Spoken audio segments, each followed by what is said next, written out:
Elle l'a trompé pour cette raison, les amis. Et vous n'allez pas croire ce qui s'est passé à la fin.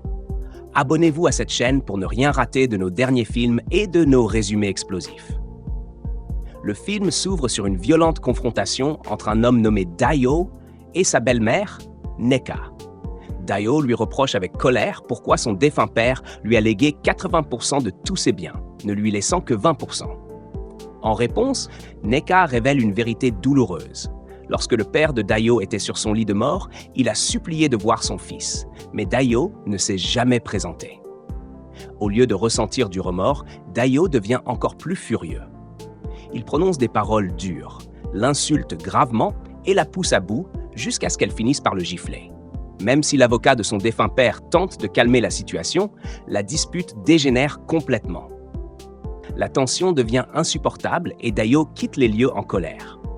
Mais cette rage était-elle vraiment liée à l'héritage ou quelque chose de plus profond le rongeait-il? Brisée et bouleversée, Nneka se retire dans sa chambre en larmes.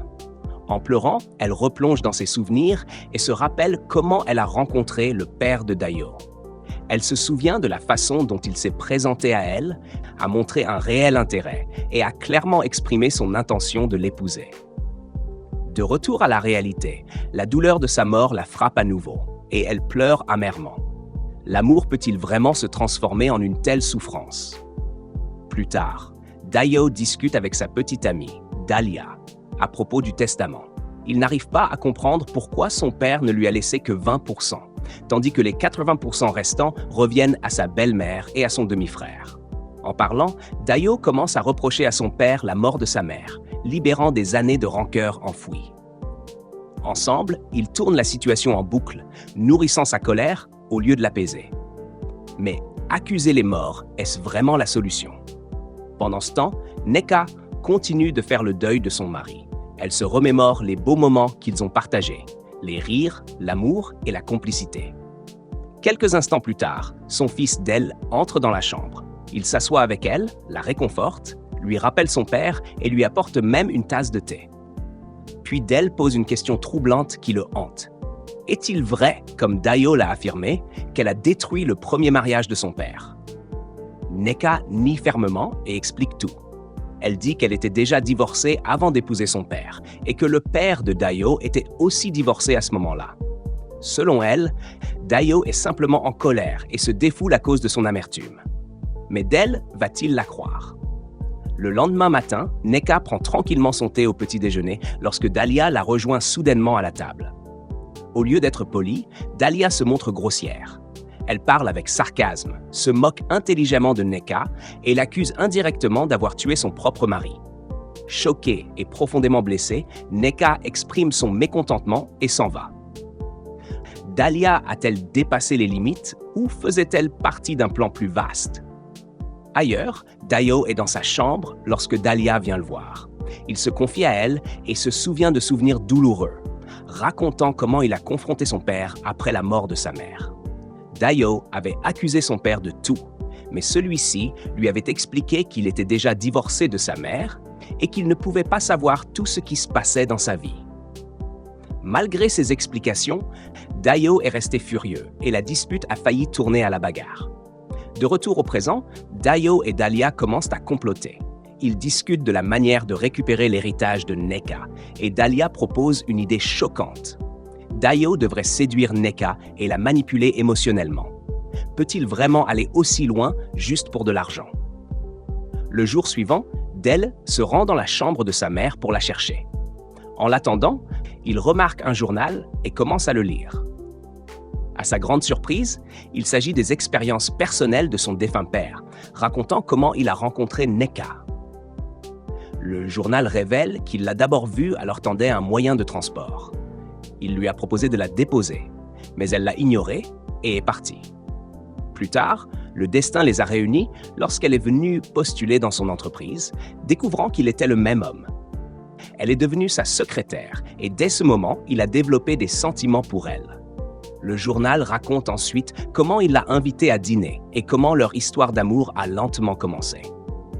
Del est stupéfait par cette découverte, et si tout ce que Dayo croyait n'était qu'un mensonge. De retour dans la salle à manger, Nneka est assise lorsque Dayo s'approche d'elle et lui présente soudainement ses excuses pour toutes les paroles blessantes qu'il a prononcées. Nneka est choquée et ne croit pas à ce changement soudain.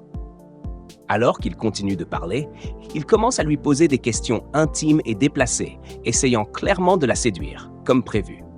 Soudain, Dalia interrompt la scène. Comprenant ce qui se passe, Nneka insulte les deux et s'en va furieuse. À l'extérieur, Dalia reproche à Dayo d'avoir tenté d'embrasser Nneka et ils partent tous les deux frustrés. Mais est-ce vraiment la fin de leur plan ou le pire reste-t-il à venir? Plus tard dans la journée, Del était dans sa chambre lorsque sa mère est entrée.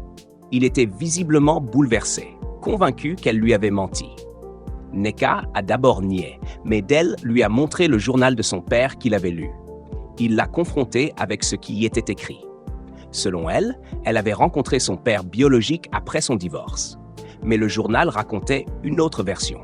Nneka est restée sans voix. Déçue, Del l'a supplié d'être honnête avec lui.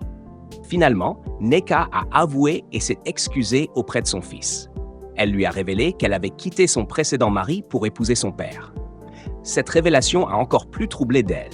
Nneka a alors essayé d'expliquer à quel point la situation était complexe, affirmant qu'elle avait rencontré son père 2 ans après son divorce et lui a tout expliqué en détail.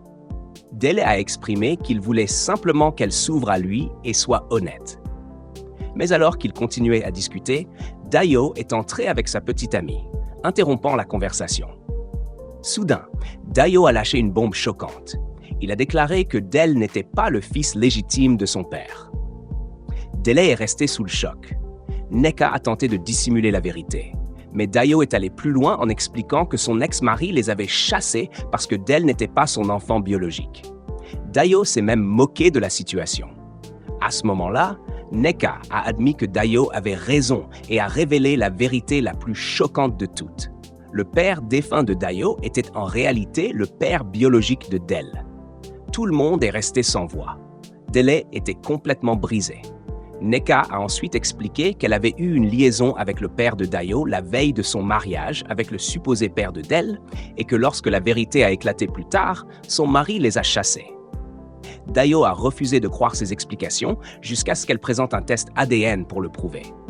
Profondément blessée et déçue, Del est partie, tandis que Nneka s'est effondrée en larmes. Pouvez-vous imaginer découvrir votre véritable identité de cette manière? Plus tard, Del est allée au salon en pleurant, remplie de colère. Sa mère l'a suivie pour s'excuser, mais Del a exprimé toute sa frustration. La discussion est devenue très tendue et Del a fini par quitter la maison en furie. Cette nuit-là, Dayo était dehors avec sa petite amie, lui aussi bouleversé par ces révélations choquantes. Dans un accès de colère et de douleur, il a brûlé la photo de son défunt père. Était-ce de la rage ou un chagrin profond? Le lendemain, Nneka était encore en larmes à cause de tout ce qui s'était passé lorsque Dayo est venu vers elle en faisant semblant d'être gentil. Il a agi comme s'il voulait la consoler et lui a conseillé de tourner la page. Immédiatement, Nneka s'est mise à lui crier dessus et lui a ordonné de partir. Plus tard dans la journée, l'avocat du défunt père de Dayo lui a remis une lettre laissée par son père. En la lisant, Dayo a fait une découverte bouleversante. Lui non plus n'était pas le fils légitime de son père. Anéanti, Dayo est parti. Assis seul dans sa voiture, il s'est souvenu du passé. De la dispute avec son père lorsqu'il voulait épouser Nneka. Des paroles dures qu'il lui avait lancées avant de partir. De retour au présent, Dayo a éclaté en sanglots, se traitant lui-même de bâtard. Combien de vérités un homme peut-il supporter? Le jour suivant, Nneka s'est rendue dans la chambre de Dayo en l'accusant d'être responsable de la disparition de son fils. Dayo a nié et a même tenté de la séduire une fois de plus. Mais Nneka l'a giflé et est partie en colère. Ce soir-là, Nneka n'arrivait pas à dormir. Elle était inquiète et perdue à propos de la disparition de Del. Elle se rappelait aussi les moments passés avec son défunt mari lorsqu'il était malade. De retour à la réalité, elle a encore essayé d'appeler Del, sans succès. Où pouvait-il être? Le lendemain matin, Nneka a amené la police pour interroger Dayo et il a été conduit au commissariat. Peu après, il est revenu et lui et Nneka ont encore échangé des paroles violentes. Neka continuait de l'accuser de savoir quelque chose sur la disparition de son fils avant qu'il ne parte à nouveau, furieux. Plus tard, Dayo a confronté sa petite amie Dahlia au sujet de la disparition de Del. Il l'a accusée, mais elle a tout nié. Alors que Dayo était assis seul plus tard, son détective privé l'a appelé avec des informations choquantes. Il lui a révélé que Dahlia avait été avec son père peu avant sa mort et lui a envoyé des preuves solides. Quelques instants plus tard, Dahlia est arrivée. Dayo l'a interrogée en lui montrant les preuves et en exigeant la vérité. Dahlia a continué à mentir, ce qui a encore plus mis Dayo en colère. Sur le champ, Dayo a rompu avec elle. Soudain, Dahlia a sorti une arme, l'a menacé et l'a frappé jusqu'à ce qu'il perde connaissance. La situation pouvait-elle encore empirer? Pendant ce temps, Dahlia retenait Del en otage, tandis qu'il la suppliait de le libérer. Elle a ensuite attaché Dayo dans la même pièce. Dayo a tenté de la raisonner, lui demandant d'arrêter tout ça, mais Dahlia est restée inflexible. Elle affirmait avoir tout fait par amour pour lui. Puis, elle a révélé la vérité la plus choquante. C'est elle qui avait tué son père, afin que Dayo puisse hériter de sa fortune. Comme si cela ne suffisait pas, le garde de Dahlia a capturé Neka et l'a amené dans la pièce. Juste à temps, la police est intervenue, a arrêté Dahlia et son complice et les a emmenés. La justice a finalement triomphé, mais à quel prix? Quelques jours plus tard, Dayo faisait ses valises, prêt à partir. Neka et Del l'ont arrêté et lui ont proposé un partenariat, non seulement en affaires, mais aussi en tant que famille. Ils ont eu une discussion sincère, se sont pardonnés et se sont finalement réconciliés. Alors les amis, si vous avez aimé ce film, abonnez-vous à cette chaîne pour ne pas manquer nos derniers films et nos histoires les plus captivantes.